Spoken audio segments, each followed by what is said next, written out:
On the 6th of June 1907, in the city of Coyoacan, Mexico, Matilde Calderon y Gonzalez gave birth to her third daughter, who she would name Frida. Her husband, Guillermo Kahlo, a man of German-Mexican heritage, had asked her father for her hand in marriage on the night his first wife had died, giving birth to their third child.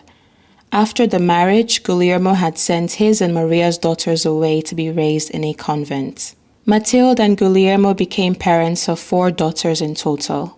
Frida often remarked that her mother did not love her father. This may have been due to the fact that Matilde grieved her whole life for her first love, who she saw commit suicide. Before Frida arrived, Matilde had had a son who died a few days after birth. Unable or too ambivalent to breastfeed her, Matilde passed Frida on to 2 Indian wet nurses. The first, Frida had told Maria de Campos, a confidant, was fired for drinking. Probably because of the confusion of having 3 erratic caregivers and her mother's general depression over the loss of a son, Frida went on to describe her family's household as sad and had, from earliest infancy, a very damaged sense of self. In the absence of a Kahlo boy, Frida assumed something of a son's role in the family. Certainly, she was her father's favorite and the one who identified most with him. Frida told Campos in an interview, "I am in agreement with everything my father taught me and nothing my mother taught me." Lucien Bloch, another close friend of Frida and disciple of Diego Rivera, recalls that she loved her father very much, but Frida did not have these same feelings for her mother. Although Matilde, a devout Catholic and the eldest of 12 siblings, did not have the luxury of an education, her father was a photographer, so naturally she suggested the same profession to her new husband, an immigrant in Mexico who had gotten by thus far through a series of odd jobs. Frida and her father seemed to share creative interests. It was Guillermo who continually encouraged her at several points in her life to paint. Frida's childhood was marked by joy and tragedy. Many researchers believe Frida Kahlo was born with spina bifida, a condition that affects the development of the spinal column. The condition was the first of many ailments that would further complicate the pain and issues she had later in life. At the age of 6, she contracted polio, which left her right leg thinner than her left and caused a lifelong limp, as well as other physical challenges. Though her peers maliciously nicknamed her peg leg, Frida nevertheless found some solace in her disease. "My papa and mama began to spoil me a lot and love me more," Frida told Campos. This statement provides another unfortunate key to the artist's psyche. For the rest of her life, Frida would associate pain with love. The long flowing skirts she later became known for was partly to hide what she saw as a deformity. To help her recover, Guillermo enrolled her in sporting activities. She played soccer, went swimming, and even engaged in wrestling, which was very unusual for girls at that time. Family photographs from her adolescence show she found another unusual technique to stand out and at the same time disguise her gimpy leg. Surrounded by conservatively dressed relatives, she sticks out among them in full masculine attire of a 3-piece suit and tie. Frida's early cross-dressing also hinted at her ambiguous gender identity that she would come to embrace even more as time went on. Frida is quoted later admitting, "The most important part of the body is the brain. Of my face, I like the eyebrows and eyes. Aside from that, I like nothing. My head is too small, my breasts and genitalia are average. Of the opposite sex, I have the mustache and in general the face." Lucien Bloch says Frida always carefully groomed her mustache and unibrow with a little comb. Kahlo also revealed in later interviews that her first sexual experience occurred at the age of 13 with her gym and anatomy teacher, a woman named Sarah Zanil. When Frida's mother discovered some compromising letters, she removed Frida from the school and enrolled her instead in the National Preparatory School, where she was one of 35 girls in a student body of 2,000. This would have been in the year 1922, when Frida was 15. It was a prestigious institution known for its high academic standard and diverse curriculum. Within its walls, Frida expanded her knowledge and critical thinking skills, laying the foundation for her later engagements with cultural and political issues. It was also here she began to dabble in drawing and painting specifically, often creating sketches in her notebooks during classes and gaining an interest in the Mexican muralist movement, pioneered by artists such as José Clemente Orozco, Diego Rivera, and David Alfaro Siqueiros, which was gaining prominence at the time following the Mexican Revolution. It was a movement that began in the 1920s in which the government commissioned artworks that would educate the mostly illiterate population about the country's history and present a powerful vision of its future. The works this movement produced were often politically charged and depicted peasants, workers, as well as the lower caste of society as heroes. Frida also formed close friendships with fellow students who shared her interest during her time at the institution. One of her notable friendships was with Alejandro Gomez Arias, who became her first love and great support at a pivotal point in her life when her education was cut short on September the 17th of 1925 after a motor accident at just 18 years old. She was riding the bus in Mexico City when it collided with a streetcar. Alex, as she fondly called him, was with her on that rainy September evening at the time of the accident, but his injuries were only minor. It was him who convinced the doctors at the Red Cross Hospital, where she was later admitted, to attend to Frida, as they had already resigned to the thought, due to her dire state, that they wouldn't be able to save her. The collision was extremely violent and resulted in more serious injuries to Kahlo, who suffered a broken spinal column, collarbone, ribs, and pelvis. A handrail from the bus impaled her abdomen, causing internal injuries. Her right leg was also fractured in several places, and her foot was dislocated.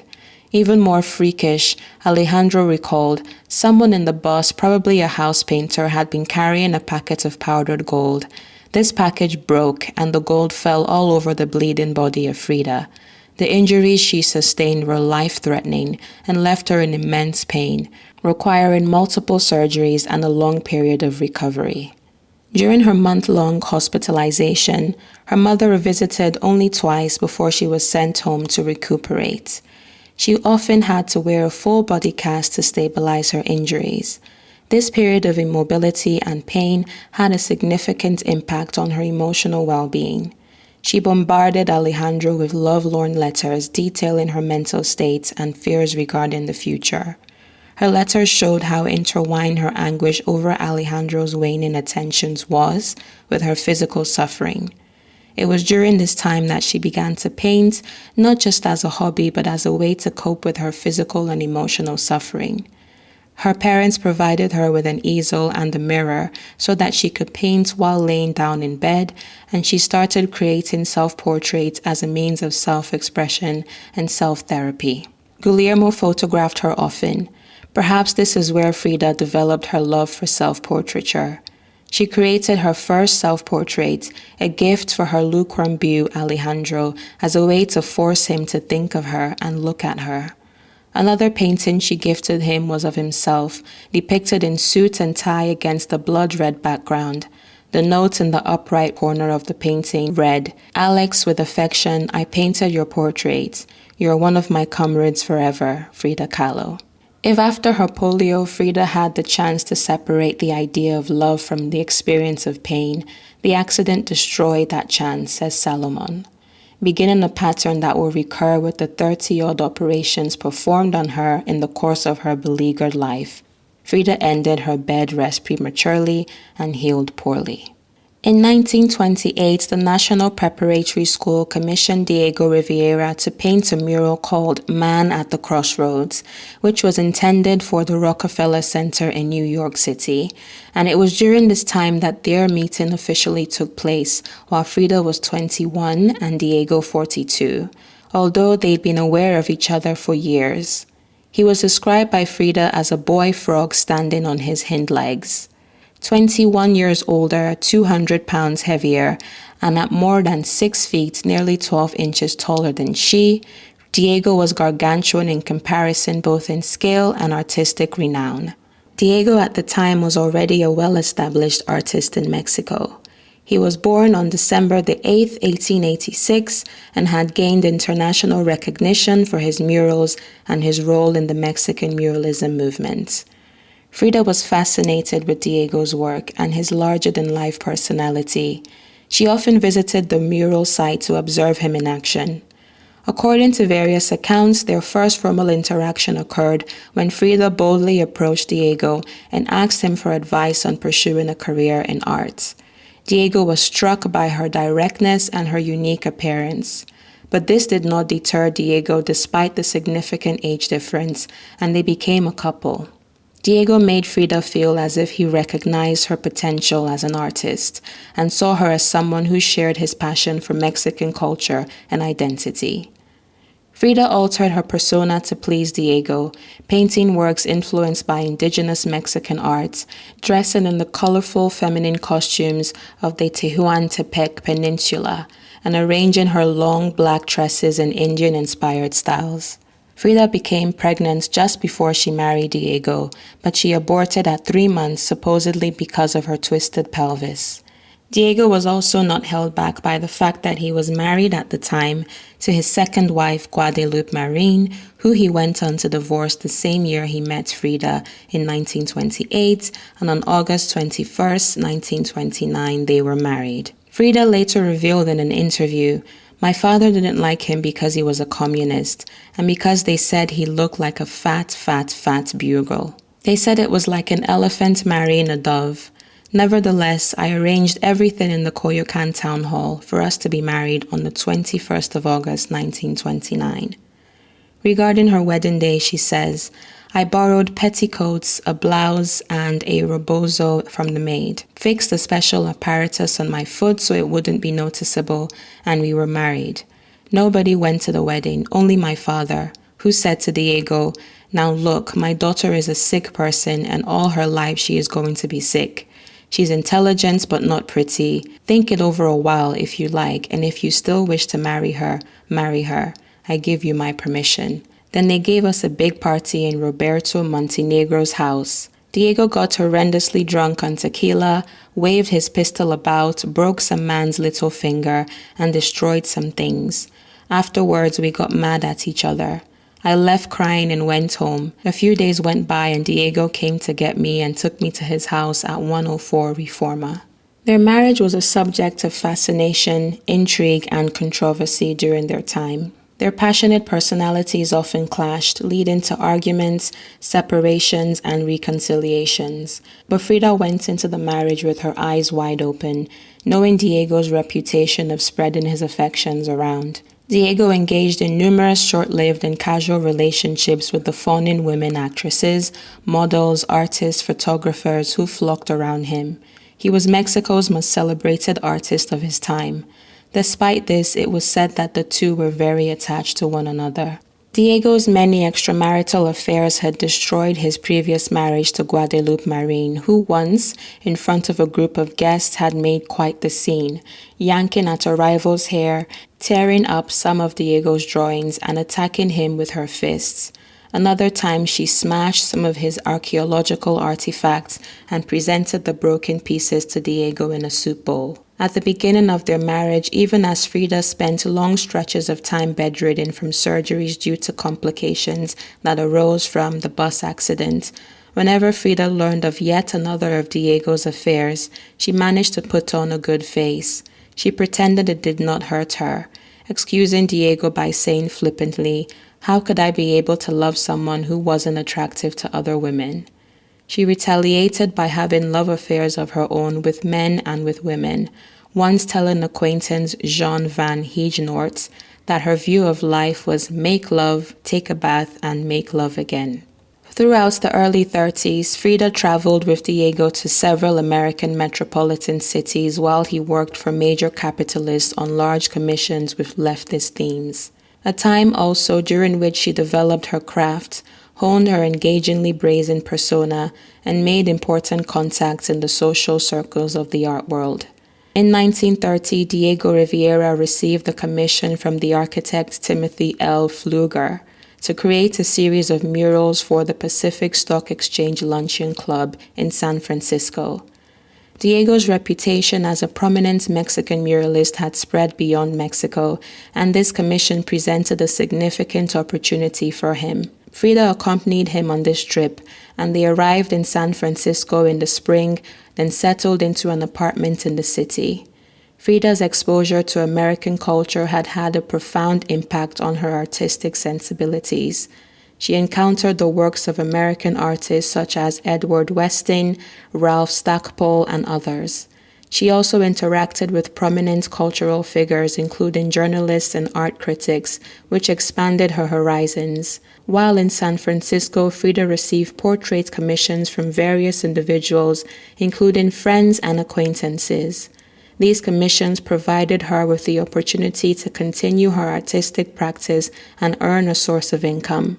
This period marked the beginning of her experimentation with symbolic imagery in her work, even after they returned to Mexico later that same year. In 1931, Frida's work caught the attention of the French surrealist André Breton, who was visiting Mexico.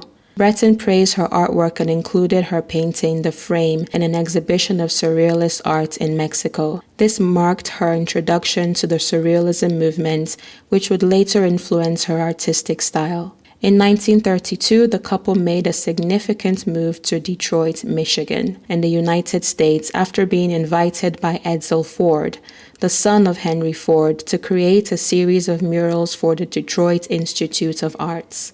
The project was commissioned as part of the city's celebration of its industrial achievements and technological progress. Frida arrived in Detroit in April 1932 and settled into the city during a period of economic turmoil and the Great Depression. 3 months into their stay, Frida sustained a miscarriage on the 4th of July at the Henry Ford Hospital, followed by news of her mother's declining health back home in Mexico, but never made any plans to visit upon Mathilde's death in September 15, 1932, during a gallbladder operation. She also did not go to view her body. Her later work the same year, titled My Birth, a painting currently owned by Madonna, depicts Frida's head emerging from the vagina of a mother whose face is covered by a sheet of white cloth like a corpse, most likely painted in response to Mathilde's passing. On March 1933, the couple moved on to New York, where Diego was commissioned to paint a mural at the Rockefeller Center, alongside other artists, including Louise Nevelson, whom during this time he was rumored to have started an affair with. It was also around this time that a burgeoning relationship developed between a 24-year-old Kahlo, then barely known as a painter, and a venerated and successful 44-year-old Georgia O'Keeffe, having first met briefly in December 1931 at the opening of Diego's big solo exhibition at New York's Museum of Modern Art. It's important to understand more about this relationship between Frida and Georgia because it provides a fuller context, at least for Frida's creative development, says Celia Starr, author of Frida in America. What did Frida see while she was in the United States? What did she experience? The two women were quite similar in many ways. Both played with fashion, dressing themselves in striking ways outside of the mainstream feminine vogue. Both pursued careers of their own while married to older, unfaithful, and powerful male artists. Both were fearless, flamboyant, and very powerful personalities, explains Linda Grasso, author of Equal Under the Sky. They automatically would have been attracted to each other. Their next known contact was when Kahlo phoned O'Keeffe sometime in the late 1932 after learning that she had suffered a nervous breakdown. When Kahlo mailed her letter to O'Keeffe in 1933, she was hospitalized. If you're still in the hospital when I come back, I'll bring you flowers, but it is so difficult to find the ones I would like for you, Kahlo wrote at the end of her notes. I like you very much, Georgia. Kahlo rehashed the union in a letter to Clifford White, one of Riviera's assistants. She didn't make love to me that time, she lamented. I think on account of her weakness. Too bad. Frida's wording implies that O'Keeffe had made love to her before, but it's unclear what she meant exactly. While some scholars argue that O'Keeffe had romantic relationships with women, the official line from the Georgia O'Keeffe Museum and major O'Keeffe scholars is that there was no evidence. The term make love had a variety of meanings, offers Grasso. It might have just meant flirting. After 3 years living in America, Frida persuaded Diego for them to return to Mexico, where they moved into a new home in San Angel. Their funds were low. Diego's Rockefeller Center mural had caused a terrible controversy after he included in it the heroic portrait of Russian communist leader Vladimir Lenin and refused to paint him out. Diego was fired and the mural was then destroyed. As well as being broke, they were both also in poor health, and Frida had been hospitalized 3 times that year. She had had a 3rd miscarriage due to infantilism of the ovaries, as well as an operation on her right foot and removal of several toes. 12 days after her miscarriage, she wrote to Dr. Eloisar, "I have wanted to write you for a long time than you can imagine. I have so looked forward to having a little Dieguito that I cried a lot. But it's over. There's nothing else that can be done except to bear it." As the years went on, Frida took on a more and more motherly role in the dynamic of her marital relationship. Diego loved to be pampered, and she realized that playing mother made it easier to indulge his mischief. Just as she would admonish when he left his clothes laying around or drank more than he should at times, she would laugh at his sexual misadventures. He became to her, it seemed, like the child she never had. It is not exactly known when Diego had started his affair with Frida Kahlo, Frida's sister. But when Frida discovered explicit photographs of the two, she was devastated. Christina was not just her sister, but her confidant. Her husband had left her in 1930, and since then she and her children had spent a great deal of time at the couple's home. Christina herself had served as a model for Diego's murals on several occasions, leading them to grow very close. Diego had no doubt seduced Christina with his clever words and convinced her that he needed her, reminding Christina that Frida was too sick to offer her affections and that he was sad and needy. In her great anguish, Frida cut off her long hair and stopped wearing the native Mexican costumes that were her signature style and which Diego loved. This incident strained Frida's relationship not only with Diego but also Christina. The sisters had been close before, but the betrayal shattered their bond. Frida famously wrote in her diary that she felt she had lost her sister forever. The couple separated in 1935 and Frida moved into her own apartment. It was during this period of emotional anguish that she painted A Few Small Nips, featuring a woman laying lifeless on a bed, bleeding out from several cuts with the figure of a man looming over her body. The painting was in fact based on a newspaper account of a real murder. A drunk man had thrown his girlfriend on a cot and stabbed her 20 times. When interviewed, the brutal murderer argued for his innocence, saying, "But I only gave her a few small nips." According to most accounts, her series of vengeful, more public extramarital affairs also dates from the Christina crisis. Salomon Grimberg discovered that Frida more discreetly had been keeping up with Diego all along. Salomon had found a letter among the papers of the handsome womanizing photographer Nicholas Murray, with text proving that Frida and he had begun a passionate affair as early as May of 1931. In early July, Frida took off to New York with friends to clear her head. After confiding her troubles, she came to the decision that she could not live without Diego, and even accepted the fact that he would never change his skirt-chasing ways. On July 23, 1935, she wrote a letter to him saying, "I know now that all these letters, liaisons and petticoats, lady teachers of English, gypsy models, assistants with good intentions, plenipotentiary emissaries from distant places only represent flirtations, and that at bottom you and I love each other dearly." All those things have been repeated throughout the 7 years that we have lived together, and all the rages I have gone through have served only to make me understand in the end that I love you more than my own skin. Diego was undisturbed and even boasted about Frida's relations with women, but the men were a different story. Kahlo tried to conceal her heterosexual affairs from Diego, which wasn't so difficult after they moved into adjacent residences connected by a bridge. Once detected, these affairs, such as her mid-1930s fling with the Japanese-American sculptor Isamu Noguchi, who had come to Mexico to do a mural, usually ended. A passage from Hayden Herrera's Frida, a biography of Frida Kahlo, says, "When Rivera discovered it, he was so enraged that he sped to the Coyoacán house, where the lovers were in bed. Frida's mozo, or houseboy, Chucho, warned his mistress of Diego's arrival. Noguchi threw on his clothes, but one of the hairless dogs pounced upon a sock and ran off with it. Noguchi abandoned the sock, scrambled up the orange tree in the patio, and fled over the roof. Of course, Diego found the sock and did what Mexican machos are supposed to do under such circumstances.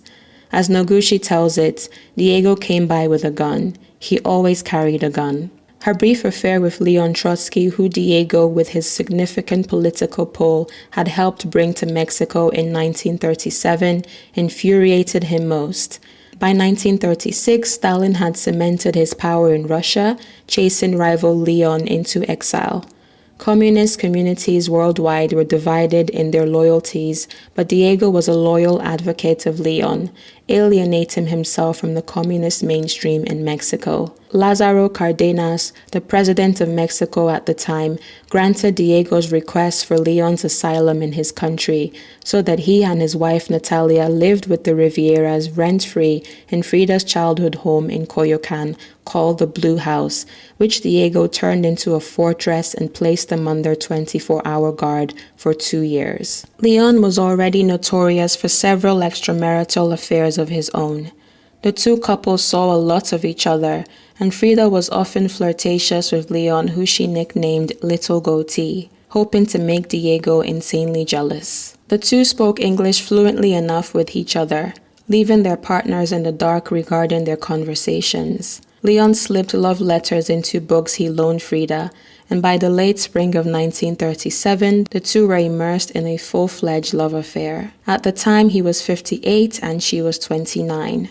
Some say she found his stature in the world and in Diego's eyes appealing, or perhaps it was just another retaliation of his affair with her sister Cristina. The Kahlo-Rivera union was often fraught with pain-inflicting retributions. By late July, Natalia and Diego discovered the affair, and not that Frida made much effort to be discreet about it. The relationship between Diego and Leon became tense, and though the couple continued their stay in Mexico, they moved out of the Blue House. But Frida remained friends with Little Goatee until he was assassinated less than 3 years later. Associates recall that long after Leon's assassination, Frida delighted in driving Diego into a rage by humiliating him with the memory of her affair with the great communist. In 1938, the Julian Levy Gallery, owned by art dealer Julian Levy, decided to organize a solo exhibition for Frida in New York City. This would be Frida's first solo show.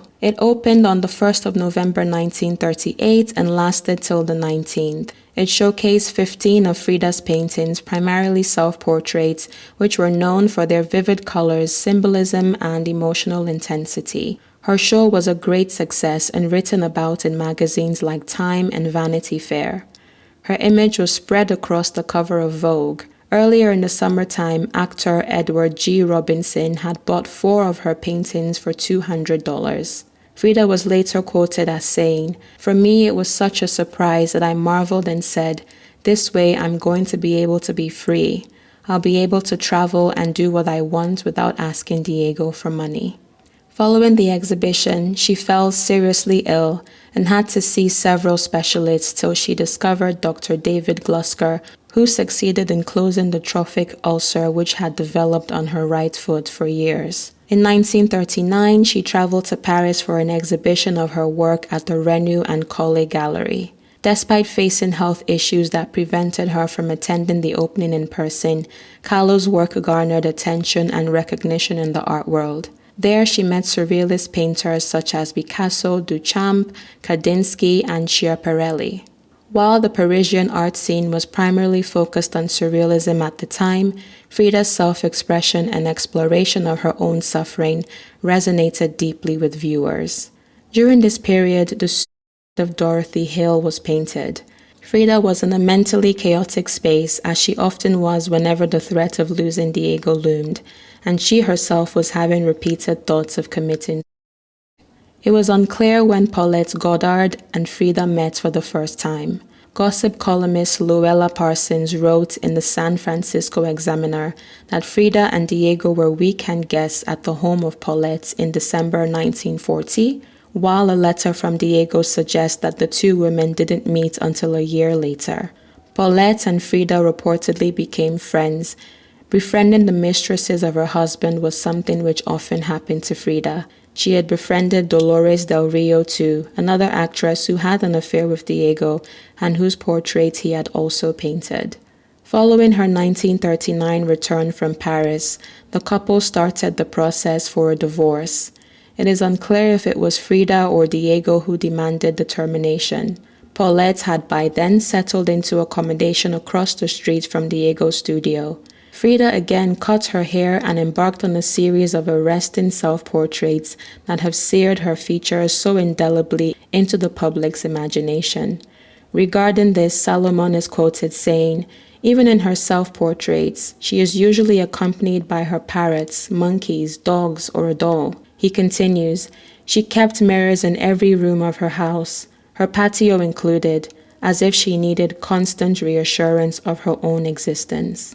By the end of the year, November 1939, the divorce was finalized and Two Fridas was completed shortly after. The painting portrays two versions of Frida. One is a traditional Frida in Tijuana costume, the cultural garb Diego admired, with a broken heart, sitting next to an independent, modern-dressed Frida. In her diary, she wrote about this painting and said it originated from her memory of an imaginary childhood friend. Later, she admitted it expressed her desperation and loneliness with the separation from Diego. By 1940, her health had worsened also. Not only was she tortured from agonizing pain in her spine, she was also suffering from infected kidneys, a trophic ulcer on her right foot, where some gangrenous toes had already been amputated in 1934, and recurrent fungus infections on her right hand. Enduring several surgeries, multiple hospitalizations, and countless months of bed rest, she developed a coping mechanism of copious amounts of brandy, pills, chain smoking, a steady diet of sweets to the point where her teeth rotted. And for this, she had 2 sets of dentures made, one in gold and a flashier pair studded with diamonds. Investigations regarding Leon Trotsky's assassination was still ongoing. Frida had met the assassin sent by Stalin named Ramon Mercader, who buried the pick of an ice axe into Trotsky's skull once in Paris and had invited him to her house in Coyoacán to dine, which placed her under suspicion. She was picked up by the Mexican police and interrogated for 12 hours before being released 2 days later without charge. Diego, who had already fled to San Francisco to avoid being implicated in the chaos, heard of her poor health as well as her 2-day imprisonment and sent for her. In California, he saw to it that she was hospitalized and provided the best care. To a friend, she later wrote, "I saw Diego, and that helped more than anything else. I'll marry Diego again. I'm very happy." This did not stop her from running off to New York in a month-long affair with Heinz Bergeron, then a boyish refugee from Nazi Germany employed with looking after Diego, who was busy with a commissioned mural. When she returned, Frida and Diego got married a year from their previous divorce on the 8th of December 1940 for the second time and returned together to Mexico. Frida once commented that in her childhood, she would sometimes be present when her father suffered from epileptic seizures and would give him aid. On April 14, 1941, Guillermo died after suffering from health issues for a while, including the aftermath of a stroke. Frida was devastated. Later in 1951, 10 years after his death, she painted her first portrait of him while confined to a wheelchair. She used brownish tones to recall his early sepia-tone photography. At the bottom of the painting, in the style of an ex-voto, she would write the message, "I painted my father, Frida Kahlo, of German-Hungarian origin, a photographic artist by profession, generous, intelligent, and refined in character, and brave because he suffered from epilepsy for 60 years but never stopped working, and he fought against Hitler. Adoringly, his daughter Frida Kahlo." In 1942, Frida's works were included in the exhibit 20th Century Portraits at the Museum of Modern Art, followed by her joining the faculty of the Education Ministry School of Painting and Sculpture, La Esmeralda, in 1943, after it had only been open for less than a year. For a decade, she was registered as a teacher there, and in the first 3 years, she taught in a more formal way, with 12 hours of teaching for 3 days a week. Regarding her approach to teaching, Hayden Herrera later writes, "Frida adored children.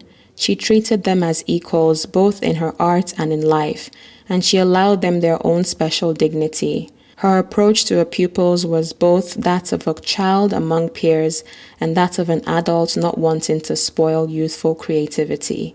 She also encouraged students to learn from a variety of disciplines such as literature, art history, and biology. At times, she would even show them slides under a microscope so that they could learn about microorganisms, plants, and animals. After a few months, she could no longer teach at the school in a traditional way due to poor health. Instead, students would have to visit her home, the Blue House, to take art lessons. With her health declining, Frida began keeping a diary to console herself in 1944. It would later be released as a publication of its own in 1995 as an intimate self-portrait documenting the final 10 years of her life. For her entire childhood, artist Frida suffered unbearable pain from her spine. Her painting, The Broken Column in 1944, was a portrayal of this. Her collection of medical experts prescribed months of bed rest, encasing her tortured body in a succession of plaster or steel corsets that helped her sit or stand. A Spanish doctor who knew nothing about orthopedics put a plaster corset on Frida. Her dear friend Ella Perens is quoted saying, "During the night, the corset began to harden, as it was supposed to do. I happened to be spending the night there in the next room, and about 4:30 or 5 in the morning, I heard a crying, nearly shrieks. I jumped out of bed and went in, and there was Frida saying she couldn't breathe.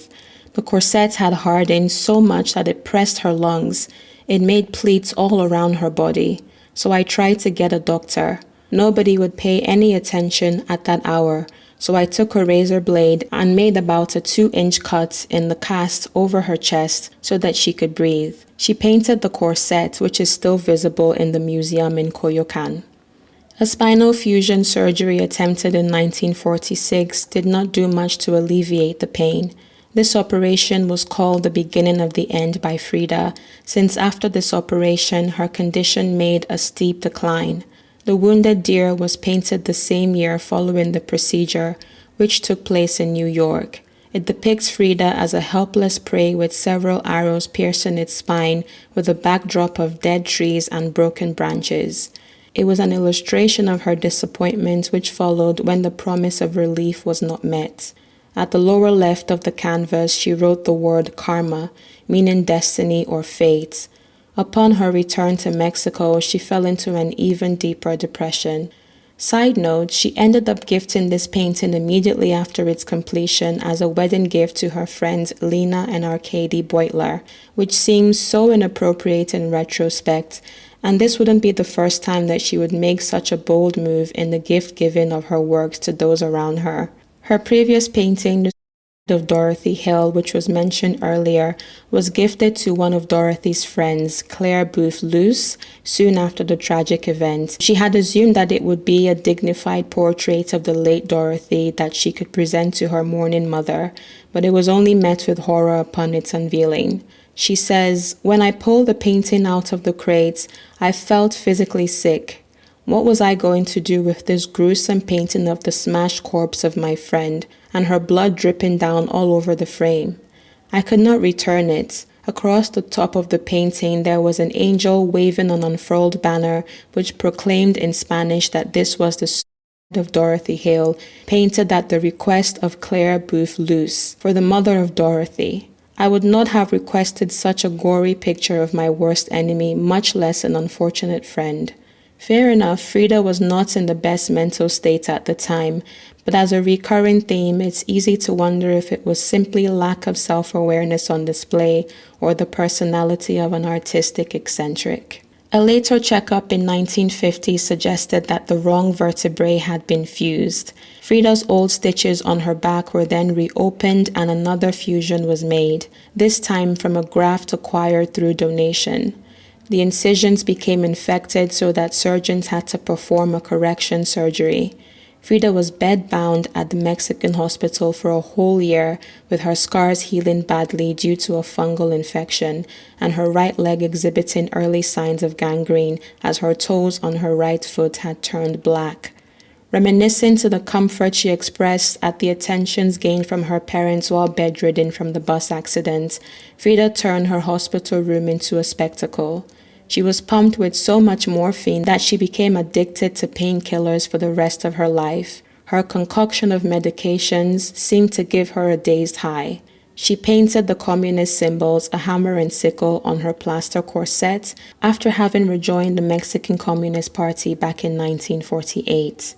She entertained her visitors like a hostess at a party and would have each sign their names on her corsets and decorate them with glass, feathers, photographs, inks, and shells. When her doctors removed the paints from her room, she would use lipstick and iodine to graffiti her casts instead. She allowed her guests to sit in on her examinations like a spectacle. Hayden Herrera later wrote about witnessing the drainage of an abscess and her marvel at its beautiful shade of green. She endured a total of 7 spinal surgeries in just 1 year and could hardly sit up on a wheelchair upon her discharge. In 1953, Lola Alvarez Bravo organized Frida's first solo exhibition in Mexico at her gallery, Galería de Arte Contemporáneo. Perhaps Lola herself realized that her friend's time was running out. Doctors insisted that Frida should take to bed rest and not attend her exhibition, but nothing could stop her as she had her entire 4-poster canopy bed with a mirror attached to the ceiling delivered to the venue, in which she lay for the entire duration of the party like a live installation after being carried in on a stretcher. The exhibitionism of her illness had reached a bizarre height. A month before the scheduled amputation of her right leg, Frida drew an image of the phantom limb on the pedestal with thorny veins dangling out in one of her diary pages and painted over it in blotchy strokes the color of blood. At the bottom of the page, she scribbled words translated to, "Feet, what do I need you for when I have wings to fly?" By this time, the leg was skinny, crippled, shriveled, lame, and caused a lot of pain. It would be amputated just below the knee on August 1953. Following the procedure, Diego wrote in his autobiography, "After the loss of her leg, Frida became deeply depressed. She no longer even wanted to hear me tell her of my love affairs. She had lost the will to live." During this period, she tried several times to by hanging or overdose. Between the scabs from previous injections and her surgeries, it was impossible to find a virgin spot of skin in which to insert a needle. Her skin was coarse to the touch, and her daily ritual, which she stayed true to, of dusting her face with powder and blush, darkening her brows and rouging her lips, now seemed streaked and cakey. Yet she painted on in the years leading up to her death, mostly still lifes, and actively worked to collect a list of signatures in support of the Mexican peace movement. Frida's last painting was completed in 1954 and featured watermelons chopped and sliced with crimson pulp and blood-black seeds. On the 13th of July 1954, she was pronounced dead in the Blue House. All signs pointed to a by overdose. After her cremation, when Frida's ashes slid back out from the oven doors, Diego, some witnesses claim, scooped up a handful and ate them. Earlier this year, in March, A 3-part documentary series was released by British Broadcasting Channel that featured an interview with Rivera's grandson, Juan Rafael Coronel Rivera, in which he stated his belief that his grandfather might have assisted Frida in her life in a last act of love. Through a doctor who happened to be a close friend, Diego managed to secure a death certificate which stated the cause of her death as a pulmonary embolism, and her body was swiftly cremated the day following her death, the 14th of July, before any autopsy could be carried out. Supporting the theory of her final diary entry, dated July 13, 1954, just hours before she would be found dead, featured a black angel figure carrying a fetus in its womb and its wings spread open. The words, in typical fashion scribbled on the page, said, "I hope the exit is joyful and I hope never to come back."